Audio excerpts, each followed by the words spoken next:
Alleged killer Bryan Kohberger was in court on Monday, May 22nd for his arraignment in the murders of 4 Idaho University students.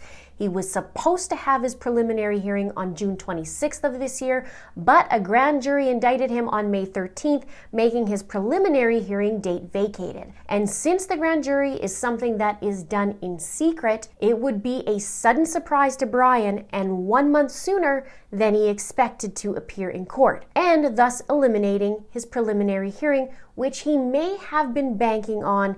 That's where the court determines if there is enough evidence to justify a trial. And with him being indicted by the grand jury, he skips this step. While I observed Bryan's arraignment, I noticed a few interesting details that I will share with you in this video, especially the one thing Bryan thought he'd do inconspicuously, but he didn't, and I caught it. And also one other detail between the judge and himself that surprised me. So now, let's get into it. Bryan Kohberger has been in jail since the end of December for the murders of 4 young, bright university students, 21-year-old Madison Mogen and her best friend, 21-year-old Kaylee Goncalves, Xana Kernodle, 20, and her boyfriend, Ethan Chapin, also 20. They were murdered on November 13, 2022 in Moscow, Idaho. They were found horrifically murdered in the home of Maddie, Kaylee, and Xana. While Xana's boyfriend, Ethan, was staying over for the night, they were all found stabbed multiple times, and a knife sheath was left behind, with DNA leading back to Bryan Kohberger from that sheath. Xana had defensive wounds, suggesting she fought for her life, and the killer broke into the house in the middle of the night, killed them, and fled. There are 2 other roommates who were unharmed, and one of the roommates witnessed the killer leave.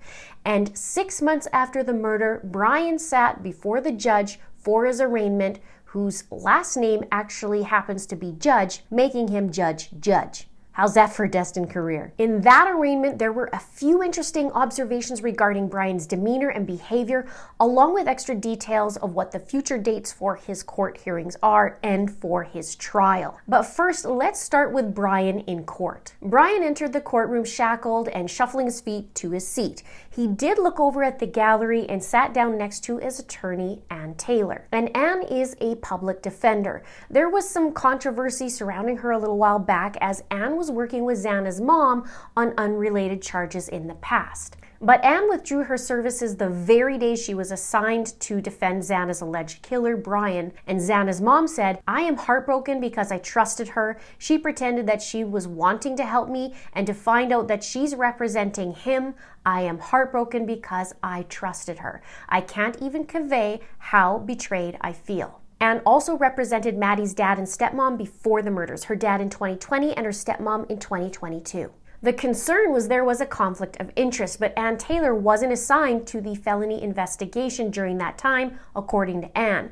She told the judge that since she is the chief public defender in the area, her name would show on letterhead whether she was the acting attorney or not. She said she didn't have a relationship with Xana's mom nor any contact, and never met her or gave her legal advice regarding a felony drug case or her 2017 misdemeanor case. The other topic of controversy is regarding money, because Ann is making a lot of money right now and people are questioning it. One person in particular has been very vocal about it, and that's retired FBI agent Jennifer Coffendorfer. She stated, "I was very surprised, and let me tell you why. She is a government county employee. I can tell you that the law enforcement officers that were investigating that case, so 60 FBI agents, the same detectives, their salaries did not get doubled because they were working a quadruple homicide. I have been trying to research in the short period of time I have known about this.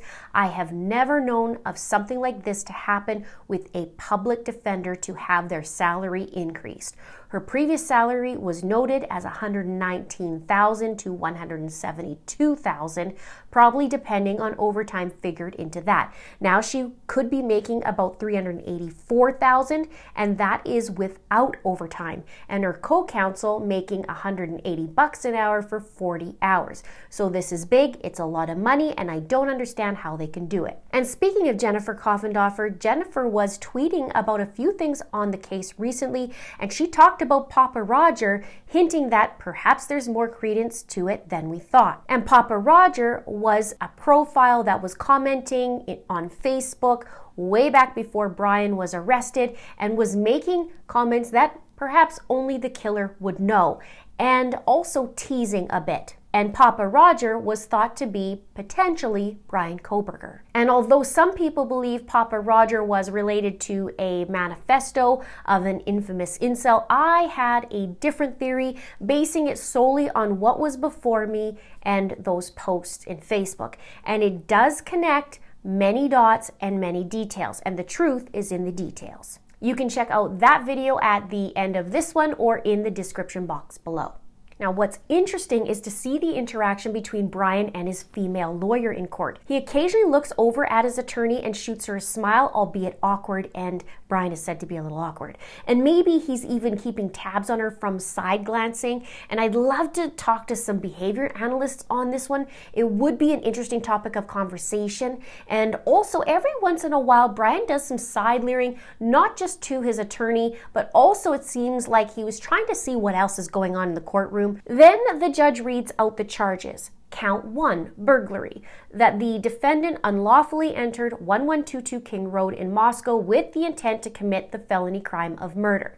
Count 2, murder in the first degree of Madison Mogen. Count 3, murder in the first degree of Kaylee Goncalves. Now, during the hearing, the judge pronounced her name wrong and kept saying Kayla. Kill and murder Kayla Goncalves. And the family was not too happy about that, and rightly so. When this happened, it was said that Kaylee's sister was upset and the family was shaking their heads. But in happy news, Kaylee's sister had a baby girl back in February of this year, and her middle name is named after Maddie and Kaylee. Her name is Theodora Maddie K. Stevenson, and the baby was also in the courtroom the day of the arraignment. Now, the family issued a statement after the arraignment, and their attorney, Shannon Gray, also talked about it in an interview. He stated, "It's hard to understand sometimes the pronunciations, I guess, of the victims of this case. There were some mistakes made today regarding that, and I'm sure that those will be corrected in the future. You always want to feel that you're being represented and the victims are being represented in the case, and so it was disappointing, I think, for a lot of members of the family when the judge did not properly pronounce a couple of the victims' names right, and I think that's something that will be corrected moving forward." Kaylee's dad talked about the case in general and said, "I can't wait to see the evidence, and then I'm going to bring it." He said, and he's going to realize that this is the family that's going to make sure he doesn't get away with it. Steve has been very vocal throughout this entire investigation. Next, count 4, murder in the first degree of Xana Kernodle. The judge also messed up her name, both the first and last. Xana Kernodle. Kernodle. Excuse me. And the next count is count 5, murder in the first degree of Ethan Chapin. Hopefully, the judge learns how to pronounce the names right, not only for the respect aspect, of course, but also so we don't have to hear it like nails on a chalkboard every time coming from him. It was bad enough that her own lawyers in Letitia Stouck's case kept calling her Letitia Stouch instead of the correct pronunciation of Stouck. And this happened for years, which was so painful, and worse even during trial.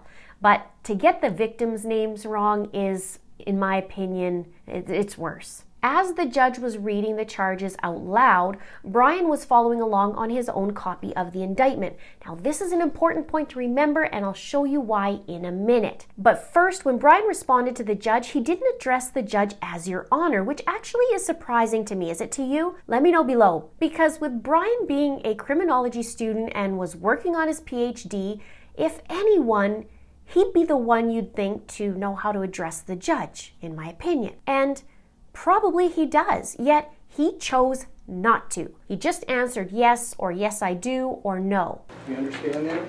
Yes, I do. Okay, thank you. Do you understand these rights? Yes. Any questions about the rights? No. All right. He also seemed to sit quite still while the judge was talking. He was attentive. He nodded to the judge in understanding. He also has a weird thing that he does with his lips. He licked them too, but mostly this weird thing he does with his lips. I wonder if it's a concentration thing or his mind is going a mile a minute and it's a soothing type gesture, but he moved his lips like this. And from the side, it was like, you could just kind of see it every once in a while. And while the judge read the penalties, there was a lot of faster blinking going on as well. Again, maybe his mind was going a mile a minute, wondering like, holy crap, this is the charges being read, like holy. Now, in previous videos, I had wondered who Bryan could have targeted out of the 4 victims, and I mentioned I believe it could be Maddie based on where the knife sheath was left and some other details and observations. I'll have that video playlist of the case below and also at the end. But today, I believe it's still Maddie based on a few things I observed in court. He gets really fidgety when Maddie's name was read, and his response was a yes. And the yes seemed different than others when he said he was understanding it. It was meeker in my opinion, and it was though the first name read, but it's still peculiar to me. Do you understand the charge in count 1, burglary? Yes. Do you understand the maximum penalty? Yes. Do you understand the charge in count 2, murder in the first degree? Yes. Do you understand the maximum penalty? Yes.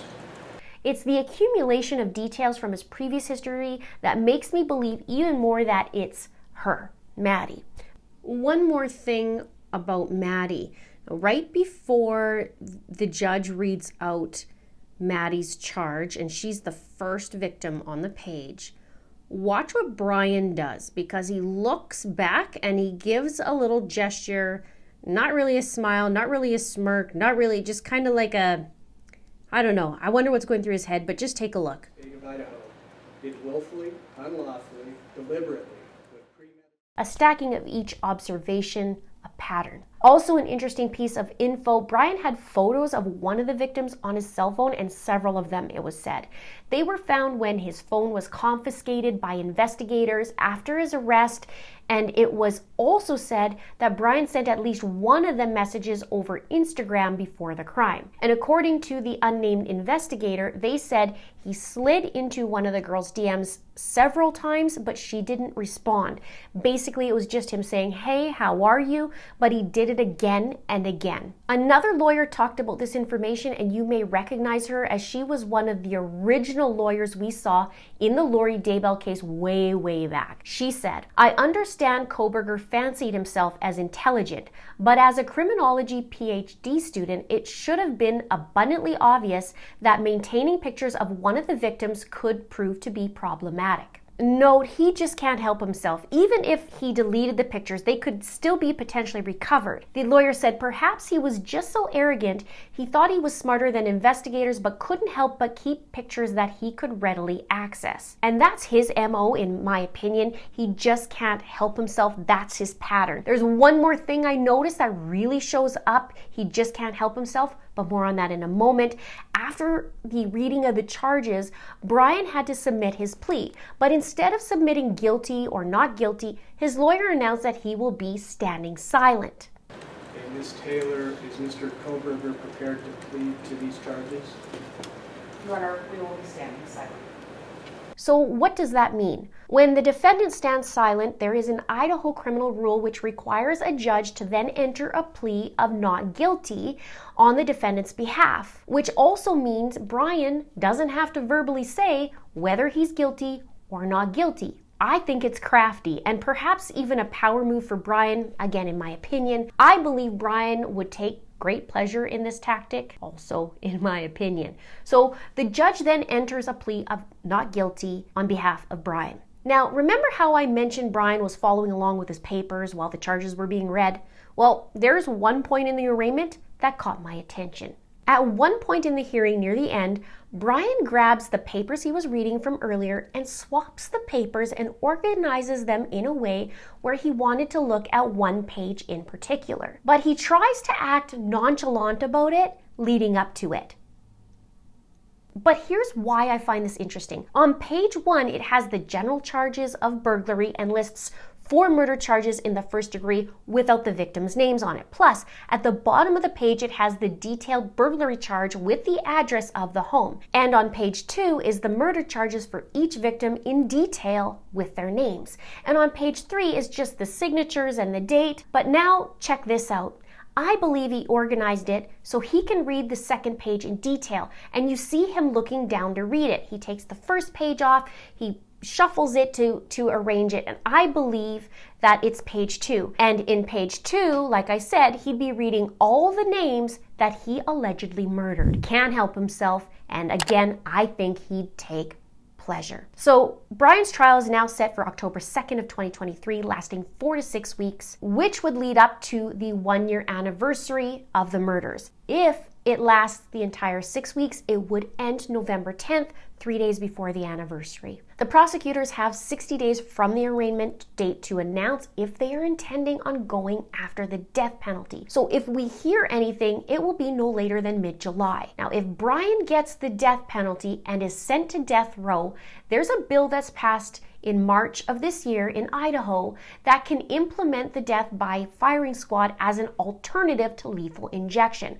That law takes effect this July 1st, and a firing squad will only be used if the drugs needed for lethal injection are unavailable. And officials are saying it's near impossible to get a hold of these drugs, which is said to be the preferred method, but they are saying death by firing squad is a more humane method of execution. I'm curious about what your thoughts are on this. Let me know below. So authorities have the option to order death by firing squad only if these drugs aren't available, but within 5 days of a death warrant being issued. I would not want to be in that firing squad. I don't know about you. And it's said that 8 people in total, 7 men and 1 woman, are currently on death row in Idaho. The question is, will Bryan Kohberger be the 8th? And will Chad Daybell be the 9th? The last person to be executed by firing squad was convicted killer Ronnie Lee Gardner in Utah in 2010. He was on death row for killing a guy during an attempted escape, it was reported, from a courthouse back in 1985. Idaho's latest and last execution by lethal injection was in 2012. His name was Richard Levitt. He was on death row for the murder of a young woman he stabbed and horrifically mutilated in 1984.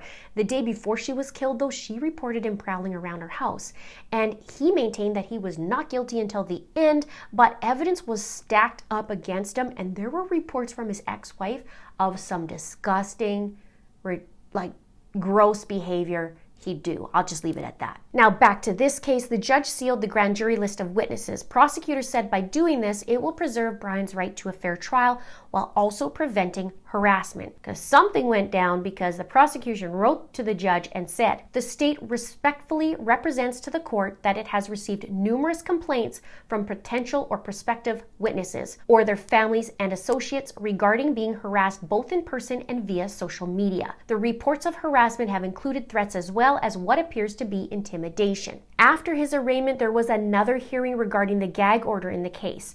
They had technology issues at the beginning of it. Mr. Carone, you are muted. Well, now I can't hear you. Maybe it's my problem. Barely. Yeah. Our big screen is muted. Okay. Now let's open it up. Okay. Say something, Mr. Carone. Still, I don't know. And I couldn't help but think, because it reminded me of the issues they had in a cat video a while ago. It was actually a court video. It went viral where you hear one of the lawyers ask if the judge could hear him, and then he had a filter on of a cat and he couldn't get it off. It was pretty funny. Have a look. Mr. Ponton, I believe you have a filter turned on in the video settings. You might want to take a look. Can you hear me, Judge? I can hear you. I think it's a filter. It is, and I don't know how to remove it. I've got my assistant here. She's trying to, but I'm prepared to go forward with it. I'm here live.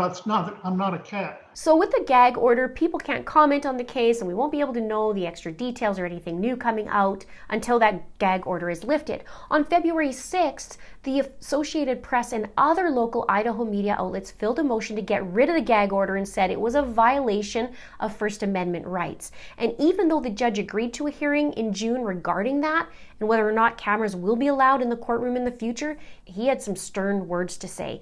He said, "Irreparable harm goes both ways. Arguing that First Amendment is absolute is also troubling. The Associated Press needs to tone it down." The judge said it concerns him about some of the coverage from certain media outlets and said, "There is a lot of irreparable harm from the media that is affecting a fair trial. This is a very high-profile case. We all have constitutional responsibilities to the First and Sixth Amendment. What I am seeing in the newspaper is no discussion about the importance of the Sixth Amendment, which the Sixth Amendment is the right of the defendant, and the Sixth Amendment guarantees the rights of criminal defendants, including the right to a public trial without unnecessary delay, the right to a lawyer, the right to an impartial jury, and the right to know who your accusers are and the nature of the charges and evidence against you." Upcoming dates of these motion hearings are on June 9th, for the Goncalves family motion and also the Associated Press. On June 27th, there are defense motions that will be heard, and here at It's a Crime, I'll be following that. And one last thing, Bryan may have stood silent, but his sister sure didn't. In a recent report from NBC's Dateline, it was revealed that Bryan's sister was concerned that her brother may have been involved in the murders. She said that Bryan's behavior grew increasingly suspicious over the holidays, and it got to the point where it was said that several family members conducted a search of Bryan's white Hyundai Elantra, which is a car that was sought out by the authorities back in Idaho. His family lived in Pennsylvania, and the family searched his vehicle hoping to uncover possible evidence related to the crime. And while Bryan was at home, his family also noticed some peculiar behavior, like he was consistently wearing latex gloves even while around in the house. The sister talked about her concerns, mentioning how he lived near the crime scene and that he drove that white Hyundai Elantra that was yet to be identified. It was said that Bryan's dad, though, defended Bryan, but the family members were concerned enough to go through Bryan's car. But at that point, police already witnessed Bryan cleaning his car with bleach. So the family members didn't find anything of significance while searching, but they can't do the forensics either, obviously, like the authorities can. And I do wonder what Bryan's thoughts were about the surprise indictment and in the arraignment. I'm sure, though, it was so very tough for the families who attended in court to see Bryan. Imagine the emotions in that. And I hope the judge can get the victims' names right. And although he gave a stern warning in the media can be a good thing. And those who truly want to help, like some of the public and some YouTubers and some other social media content creators, it could be good. But like I said, Bryan can't help himself. It's his pattern, from leaving the knife sheath to the way the victims were killed, and not one but four, going back to the scene of the crime a day later, the morning later, I guess. The high possibility of Bryan commenting as Papa Roger, because he couldn't help himself all the way to sitting in court and wanting and needing to read that second page. Check out my Papa Roger video here and the entire playlist here. There's more coming. Thank you so much for watching. We'll see you in the next video.